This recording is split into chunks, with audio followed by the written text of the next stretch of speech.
Olá, pessoal, tudo bem? Seja bem-vindo a mais uma edição do Mais Vôlei, por favor, um programa que visa discutir o vôlei além das quadras. Na última edição, a gente comentou aqui sobre o nosso áudio, que a gente está tentando melhorar. Lemos os comentários, obrigada pelo feedback de vocês. Algumas pessoas ainda comentaram que o áudio do Kaká está baixo em relação ao meu, mas a gente está tentando melhorar, né, Kaká? Queremos saber a sua opinião também. Aliás, Kaká, como você fala, hein? Eu tava vendo, a gente tá subindo os programas cortados, né, de acordo com o assunto. Eu tava vendo que na última edição, o assunto do vôlei feminino, da seleção feminina sobre o campeonato sul-americano deu quase 50 minutos, Kaká. Olha que beleza, hein? E olha que quando a gente decidiu fazer o programa, Kaká e eu, nós combinamos que o programa completo teria 45 minutos. Acho que a gente está passando um pouquinho. Não, né, e um Vanessa? bloco só agora tá com 50. A internet é maravilhosa por causa disso, né, Kaká? Na TV, que você foi por muitos anos comentarista da Band Esportes, a TV existe uma limitação da grade.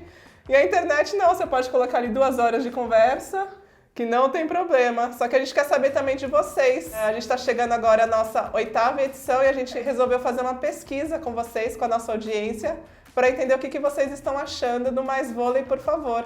Aqui embaixo vai ter um link com essa pesquisa e, por favor, se vocês puderem nos ajudar respondendo essa pesquisa, a gente vai ficar bem feliz. E cada vez mais chegando próximo do que você espera do Mais Vôlei, por favor. Exatamente, essa pesquisa tem este sentido, de fazer um programa cada vez mais do jeito que vocês desejam. Então vamos começar falando sobre o que, Kaká? Sul-Americano. Agora vai! Agora vai, tá chegando. E a expectativa é que o Brasil conquiste mais um título, mantendo a hegemonia que vem desde 95, né, Vanessa? Desde 95 que o Brasil não perde essa competição continental. Como que foi a última vez que o Brasil perdeu, Kaká? A última vez foi em 93, o Brasil passando por uma crise, já tinha conseguido vencer o Peru, né? O Peru que dominou o cenário sul-americano por muito tempo. Em 81, em Santo André, num jogo espetacular, o Brasil venceu o Peru, mas depois o Peru retomou esse controle do continente. E em 93 era para o Brasil ganhar, né? O Brasil vinha de uma boa Olimpíada em 92, mas alguns problemas ali entre comissão técnica, jogadoras, acabou atrapalhando a trajetória brasileira. Ali em 93, a edição do Sul-Americano foi disputada em Cusco, no Peru, uma cidade super turística, super conhecida no mundo todo. E aí você falou sobre essa questão de gestão de comissão técnica, jogadoras. As jogadoras não concordavam muito com o trabalho do Vadson Lima. As principais estrelas da época pediram dispensa e o Brasil foi com uma equipe enfraquecida para esse sul-americano. Exatamente. O que veio acontecer 10 anos depois também com o Marco Aurélio, né? O Marco Aurélio sofreu muitas críticas das principais jogadoras do Brasil. Elas resolveram pedir dispensa também com o Adson no controle, né? O saudoso Adson. E o Adson se viu enfraquecido também diante dessa briga toda. Acabou levando jogadoras de um nível menor, mais baixo do que as principais estrelas que a gente tinha. E acabou resultando na convocação do Bernardinho para dirigir essa seleção no ano seguinte. Depois do Campeonato Sul-Americano de 93, o Adson caiu, assim como aconteceu com o Marco Aurélio Mota. O Marco Aurélio veio também substituir o Bernardinho na seleção feminina. Aí teve uma queda de braço entre as principais jogadoras da época, Leila, Virna, Fofão. Pediram dispensa, aí o Marco Aurélio Mota foi para o Campeonato Mundial de 2002 na Alemanha com uma equipe juvenil. Meninas que não eram conhecidas. Né, Vanessa? É verdade, tinha Karen Negrão, Rodrigues, tinha Kátia. Isso. Mas assim, os principais nomes da época não foram. Não foram. E aí ele teve que chamar umas meninas que estavam começando a carreira, umas meninas tipo Fabi, tipo Sheila. Tipo Sheila. Né, que ninguém conhecia. O Brasil voltou em 7º lugar naquele Campeonato Mundial de 2002 e na sequência caiu o Marco Aurélio Mota. Caiu o Marco Aurélio e assumiu o Zé Roberto.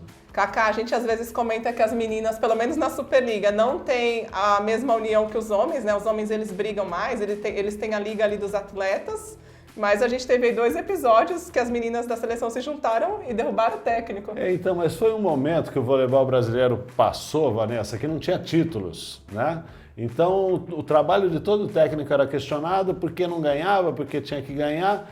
E, na verdade, esse reconhecimento pelo trabalho do treinador veio com o Bernardinho e com o Zé Roberto exatamente por causa dos títulos, né? O Bernardinho, logo no Mundial de 94, conseguiu levar o Brasil a uma final, então aquilo nunca tinha acontecido, então o Bernardinho carimbou ali o atestado de competência. E a mesma coisa com o Zé Roberto, né? O Zé Roberto chegando de um título olímpico em Barcelona com o masculino, toda uma trajetória de vitórias, e acabou assumindo a seleção com esse respaldo. Então, coisa que o Adson e o Marco Aurélio não tinham até então. Então, acho que a gente tem que pensar nisso também e não sacramentar, falar assim, não, assumiram dois técnicos muito mais competentes. Lógico que a gente não vai questionar a competência dos dois, mas quem veio antes teve um mérito aí pelo trabalho todo. Domingo agora, o Bernardinho completou 60 anos e no nosso site de notícias, o saqueviagem.com.br, a gente colheu depoimentos de várias personalidades do vôlei sobre o Bernardinho. Você até falou sobre ele, né, Cacá? E a Fernanda Venturini e a Fofão, que participaram dessa geração do Bernardinho na década de 90, na seleção feminina, elas comentaram muito sobre a mudança que o Bernardinho promoveu na questão da mentalidade da seleção feminina. Que ele trouxe essa mentalidade vencedora, nós podemos. Você falou sobre o Mundial de 94, mas alguns meses antes a seleção disputou a BCV Cup, que é o atual Montreux Volley Masters, e venceu, e ali foi o primeiro grande título internacional da seleção feminina. Foi um início assim, né, apaixonante, porque o Mundial foi disputado no Brasil, então tinha uma expectativa muito grande, tinha a Rússia, tinha Cuba, né, Cuba, e o Brasil não estava entre as cinco primeiras forças. E já nesse torneio primeiro internacional, o Brasil já mostrou que estava diferente. Né? Lembrou até o início, desculpa, Cacá, te interromper, lembrou até o início do Bernardinho na seleção masculina. Também. Primeira competição, Liga Mundial, e ganhou. Exatamente, com um trabalho totalmente diferente, ele já vinha com uma mentalidade. É legal, Vanessa, porque nessa época eu estava no Solo Tietê e eu conversava muito com o Bernardinho. Ele ia aos ginásios, ele assistia os jogos, ele conversava com a gente, quem estava bem, quem estava mal, falava de técnica, de tática, né? Então era um intercâmbio muito bacana que se formou nesse começo. E a gente fala de Bernardinho hoje, é fácil falar, né, Cacá? Mas naquela época, ele estava ainda construindo a carreira dele como técnico, ele vinha de um trabalho na Itália, mas também foi uma aposta da Confederação. Não, e muita gente questionou, né? Muita gente, não, tem técnico melhor aqui no Brasil, o Sérgio Negrão fazia um ótimo trabalho o Sérgio ganhou Sorocaba. Muita coisa em Sorocaba. Então era o nome mais forte, o Chico dos Santos já estava na Recreativa fazendo um bom trabalho, e aí o Bernardinho surgiu como indicação da CBV, houve muita crítica, principalmente da imprensa paulista, mas o Bernardinho mostrou que era o melhor nome. Ele precisou só de um campeonato para ele calar a boca de todo mundo. É verdade. Mas vamos voltar então falando de campeonato sul-americano, o momento atual. No último jogo contra a Argentina, a gente viu aí a Drusila sendo substituída. A comissão técnica da seleção ainda está acompanhando a questão dos saltos dela, está monitorando. Aí o Zé Roberto falou que ela ficou em quadra porque ela não saltou tanto no primeiro set do segundo jogo, e aí ela conseguiu ir até o terceiro set, mas aí no terceiro set deu a cota dela, teve que sair. Exatamente. Esse controle de salto hoje, né, a tecnologia, o avanço da fisiologia sendo aplicada à preparação física, ela dá aos treinadores essa segurança. De saber o número de saltos que elas realizam, quanto que seria o ideal para ela realizar naquela sessão de treino, naquele jogo. Então o Zé Roberto, o Zé Elias Proença, preparador físico, eles monitoraram isso para dar uma segurança para a Drusila de que ela não estava indo além do que ela podia. E isso é feito hoje em treinamentos, em jogos, é um controle bem bacana e que preserva o atleta, né? E já era feito na sua época esse controle? Não, era feito, mas de uma maneira muito superficial, era mais experimental. Hoje não, hoje é científico. A Drusila, ela vem de uma lesão desde a temporada passada, tanto que na Superliga ela foi disputar só os últimos jogos. Ela sofreu uma fratura por estresse na tíbia direita e lá no Sesc Rio de Janeiro ela também já vem sendo acompanhada com esse controle de saltos. Essa lesão é terrível para o atleta, porque é uma lesão por repetição, né? O osso de tanto ser exigido, ele vai formando uma fissura e essa fissura não cede, né? Ela não se solidifica, ela precisa de repouso.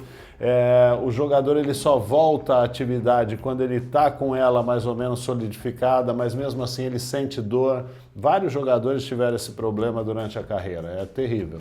Ô, Kaká, e fica uma pessoa ali na comissão técnica responsável por fazer esse controle de saltos? Sim, cada comissão determina quem vai ficar responsável, existe o controle, existe também uma plataforma, né, nos treinamentos e nos próprios jogos. Eu não pude precisar se nos amistosos existia, mas é uma plataforma que mede o quanto o jogador está saltando.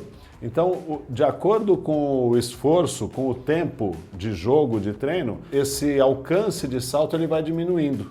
Então é aí que já começa a causar um certo desconforto, liga o sinal de alerta. E aí é que o técnico precisa tirar o jogador de ação. Kaká, claro que assim, o número de saltos depende muito da posição em que a jogadora atua, mas qual que é a média do número de saltos por jogo? Um jogo de 3 sets?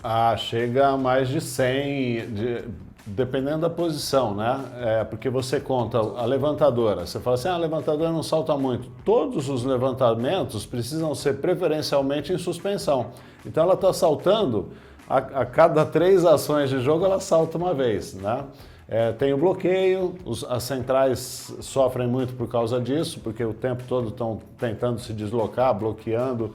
Atacante de fundo, o salto em projeção é um salto que exige bastante da articulação de joelho, chega no masculino a ter mais de 1 tonelada de força sobre os joelhos ali. E muitos jogadores chegam a fazer mais de 100 saltos em 3 sets. Que é impressionante, contando né? Com aquecimento, né, Vanessa? Porque você não pode aquecer sem saltar. E a Macris, ela recebe essas informações sobre o salto da Drusila?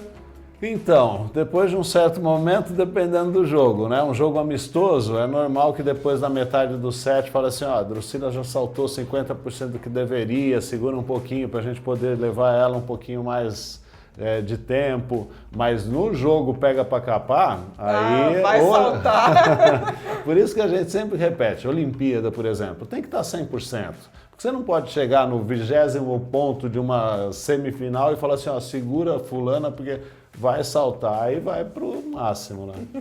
E por conta dessa limitação da Drusila, né, ela teve que sair no 3º set, e aí o Zé Roberto promoveu uma surpresa, a entrada de Lorene como ponteira. Você tem falado muito sobre essa versatilidade das jogadoras, até sugeriu que podem ir 3 opostas para os Jogos Olímpicos por conta disso, que a Tandara também faz a entrada.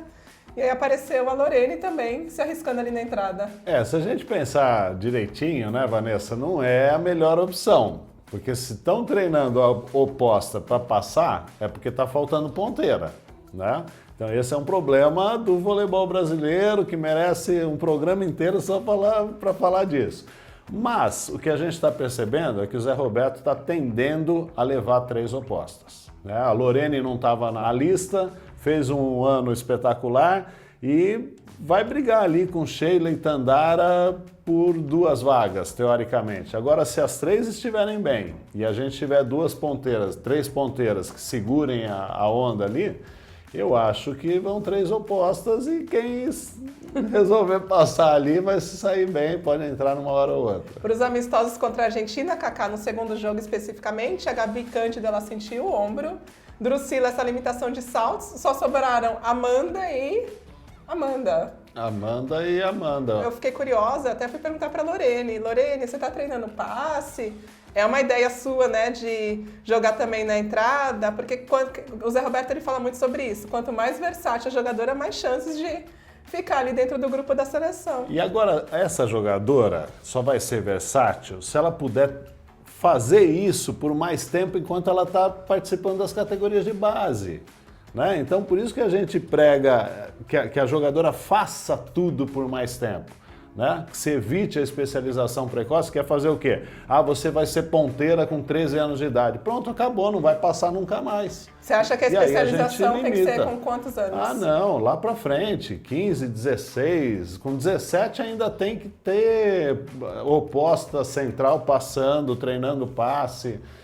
O processo está sendo meio apressado e por isso que a gente está perdendo muito valor no meio do caminho. E aí a Lorene, ela respondeu, eu pensei, ela vai responder que ela está treinando, que ela está se dedicando a passar também. Não, ela foi pega ali de surpresa, foi uma atitude momentânea, Exato, né? E aí, momentânea contra a Argentina C dá certo. Contra a Sérvia vai passar vergonha. No PAN, nos Jogos Pan-Americanos de Lima, a gente já viu uma situação parecida com a Paula Borgo. Exato, a Paula passou uma boa parte ali depois nos últimos jogos, né? Da semifinal para a final, mas também por necessidade. Não é a dela, não é a especialidade. Cacá, a gente está até falando aqui dos Jogos Pan-Americanos. E me chamou a atenção lá no ginásio, a gente falou tanto sobre o frio, né, sobre a corrente de ar que entrava no ginásio de Lima, e lá em Suzano a gente também teve uma situação parecida, a gente até colocou essa foto aqui com as meninas de jaqueta pesada, as meninas do banco, elas ficavam o tempo todo com essa jaqueta porque os portões do ginásio todos abertos, com essa corrente de ar entrando. É o problema das novas arenas, né, Vanessa? Elas precisam ter uma construção onde tenham entradas grandes por baixo. E aí essa corrente de ar se forma, qualquer abertura mínima em 2 pelo menos já forma uma corrente e aí dá esse friozão que deu. Não, a Roberta o tempo todo assim aquecendo a mão, né, para não perder essa sensibilidade. Mas acho que nada ganha daquela final da Liga Mundial em Curitiba, hein? Meu Deus! Foi em estádio, não foi? Foi no estádio do Atlético Paranaense. Curitiba já é a capital mais fria do país. Pelo amor do guarda. Aqui faz 14 graus, aí você vai ver a temperatura de Curitiba 8, 7. Ali precisaram expulsar uns 3 pinguins da quadra porque tava terrível. Não, fazer uma final aberta em Curitiba. A gente tá falando sobre a Arena Suzano, né? Sobre essa questão da corrente de ar, mas de modo geral é uma arena muito bonita. Eu até fiquei um pouco emocionada de estar em Suzano, uma cidade que foi tão importante para o vôlei dos anos 90. Exatamente. Eles não jogavam nesse mesmo ginásio, esse ginásio é uma construção nova. Jogavam no Paulo Portela, que é como se fosse hoje um Liberati, né? O Brasil conhece Suzano por causa do vôlei. Exatamente. Uma pena que o projeto lá acabou. Mas parece que vai voltar. Eles estão com as categorias de base, agora receberam as finais da Superliga Masculina, receberam agora os amistosos da Seleção Feminina. A cidade está voltando a respirar vôlei. E gosta, né? Ginásio lotado. Não, e o que eu achei bem legal também na Arena Suzano foi que eles... nem sempre a gente lembra dos ídolos do passado, os ídolos que ajudaram a construir aquela história. E existe uma parte no ginásio toda adesivada com os ídolos que passaram por Suzano. Que bacana. Uma homenagem bonita, né? E até lá em Suzano, a gente vai aos jogos para assistir aos jogos e depois para conversar com quem está nos jogos. Estava lá o Ayrton Cabral, técnico que acabou de comandar a seleção feminina no Campeonato Mundial Sub-20. E aí a gente ficou falando sobre a campanha da seleção feminina. E ele me falou assim, Cacá, olha, Vanessa, pode anotar aí e eu coloco minha carreira em risco. Ana Cristina Ponteira, que disputou o Campeonato Mundial com ele, com apenas 15 anos, vai ser o novo fenômeno do vôlei mundial. Segundo o Ayrton, a Ana Cristina tem mais potencial que a Egonu. Ela só precisa melhorar um pouco ainda no bloqueio. Eu prefiro ir mais pianinho, mais devagar. É uma boa jogadora, está começando, pode ter todo o potencial, mas tem muito caminho para correr, tem que botar o pezinho muito no chão, tem que ralar, tem que esfolar joelho, tem que passar por frustração, né? É isso que faz a carreira de uma jogadora. E ela ainda não passou por tudo isso. Vai firme, tá no DNA, né? Filha da Cissa, tem tudo para ser, todo mundo fala muito bem da Ana Cristina, mas pezinho no chão, Ana, que aí as coisas acontecem. É a menina dos olhos da comissão técnica da seleção, o Zé Roberto também fala muitíssimo bem dela. E para o Ayrton, a Ana Cristina vai estourar já no ciclo de Paris 2024. 2024, vamos pensar, 5 anos, 19 anos. 19 é uma boa oportunidade para ter uma oportunidade na seleção. A Egonu, com 18 anos, já estava na seleção adulta da Itália. E não é qualquer seleção, é uma seleção da Itália. O que acontece com a nova geração, Vanessa, é o seguinte, elas começam a treinar demais muito cedo. E aí chega um ponto de saturação psicológica, física, biológica, e é isso que não pode deixar acontecer, é isso que me preocupa, entendeu? O atleta tem o tempo dele, uma menina de 15 anos não é para ficar dedicada 100% ao voleibol, é isso que precisa ser pensado, né? Ela tem as festas, ela tem as diversões, ela tem 15 anos, ela tem escola, deixa ela viver.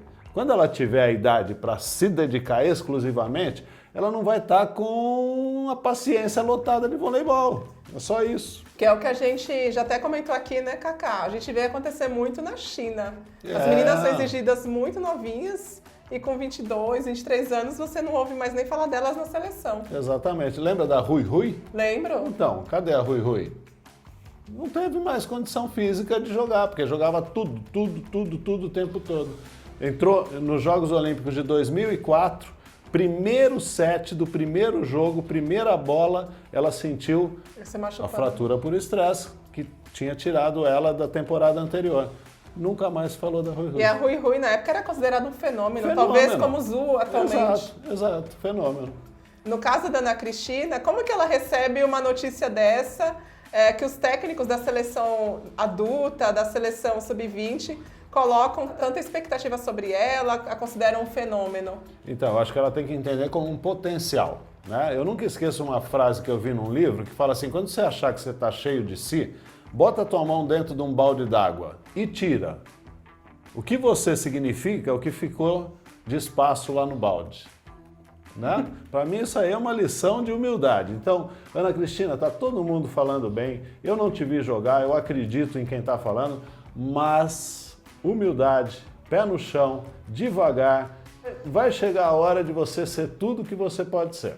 Cacá, e nos seus tempos de Osasco, você trabalhou no Osasco nos anos 2000, início dos anos 2000, você viu chegar uma jogadora que depois se transformou em bicampeã olímpica, Paula Pequeno. Exatamente, a Paula chegou lá em Osasco, no antigo BCN, com 14, 15 anos. Ela treinava com o adulto? Treinava, mas a Paula não jogou com o adulto. Era uma filosofia minha de que a Paula, quando chegasse numa idade apropriada, participaria do adulto, né? Infelizmente, eu não tive a oportunidade de continuar em Osasco, a Paula continuou, mas o ano que eu estive lá, com todo o potencial que ela tinha, ela fez parte de alguns treinos, mas não jogou o adulto. Mas ali já dava para perceber que a Paula era uma jogadora diferenciada? Ah, sim, diferenciada, mas que se fez diferenciada quando precisava ser. Né? Ela era diferenciada na categoria dela, mas longe de eu achar que naquele momento ela ia ser uma jogadora de ponta do adulto.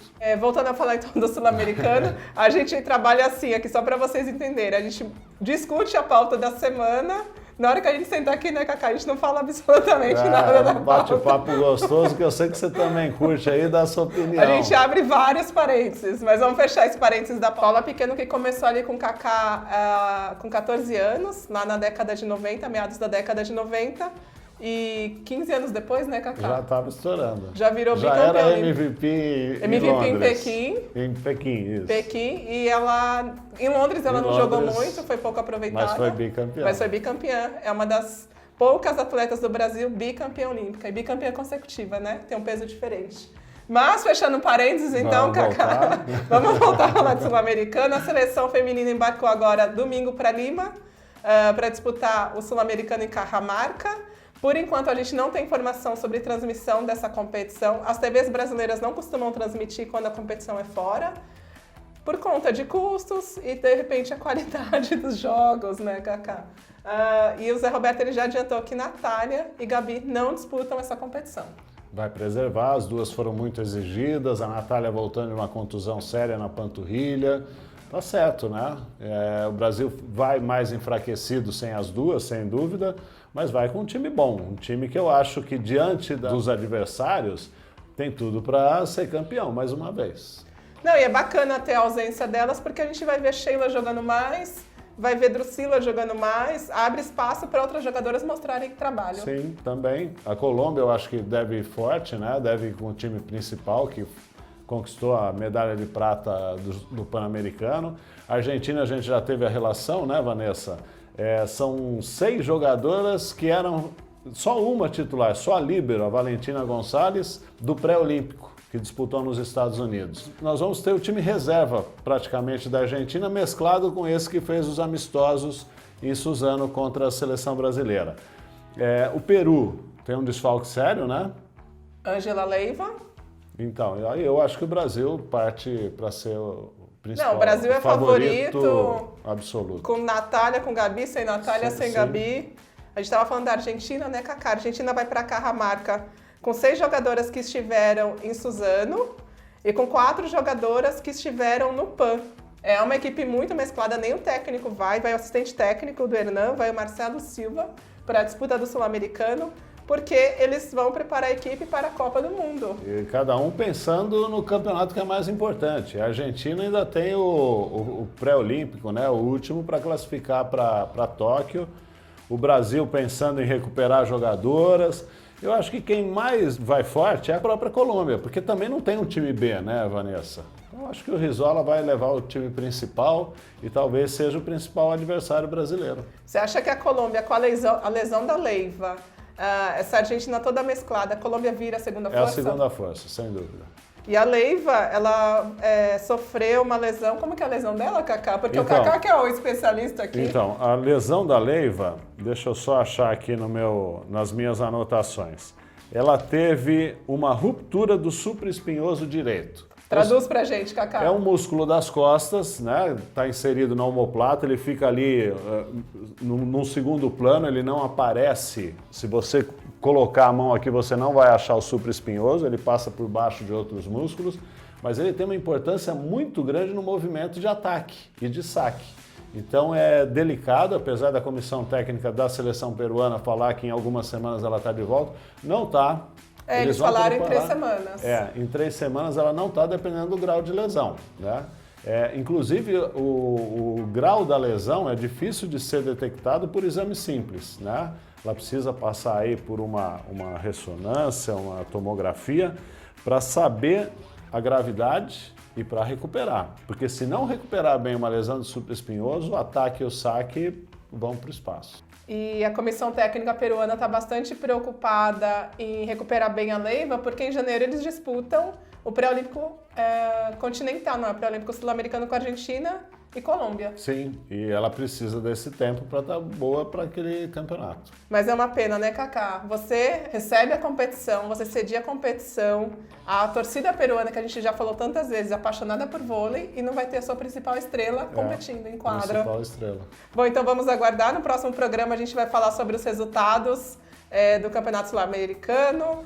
Agora, quarta-feira, a seleção já estreia contra o Equador, às 17 horas de Brasília, depois joga contra a Venezuela e fecha a primeira fase contra a Argentina, que a gente esperava que fosse é ainda o grande jogo da primeira fase, mas é um jogo que já não se tem tanta expectativa sobre. Exatamente. Enquanto do outro lado, Colômbia e Peru vão fazer o principal jogo para decidir quem pega o Brasil, né? Todo mundo querendo fugir do Brasil. Primeiro do grupo do Brasil contra segundo do grupo de Peru e Colômbia. A tendência é que essa final seja Brasil e Colômbia. A tendência é.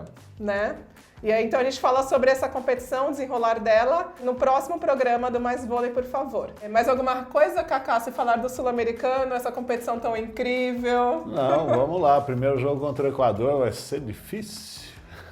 Não, eu fico imaginando, quando você joga contra uma seleção assim, que você não tem tantas referências, você se preocupa só com o seu jogo, né, Kaká? E com contusões. É muito fácil de você desconcentrar demais e o risco de contusões aumenta. Na próxima semana a gente volta com as informações do Sul-Americano, muito provavelmente, 99,9% de chances de ser o 21º título do Brasil. As casas de Londres estão pagando R$1 por R$1 apostado. Acho que estão pagando até menos, hein, Kaká? Porque é impossível a seleção feminina perder este título. No próximo bloco a gente vai falar sobre o Campeonato Europeu Feminino. A história já é totalmente diferente. O bicho tá pegando, hein? A aposentadoria da Skowronska. O que mais, Kaká? Campeonato Asiático, tivemos surpresa. Sim, Japão ganhando, China com time também mequetrefe. Vamos lá, daqui a pouco você tem mais. Até o próximo bloco. Tchau, tchau.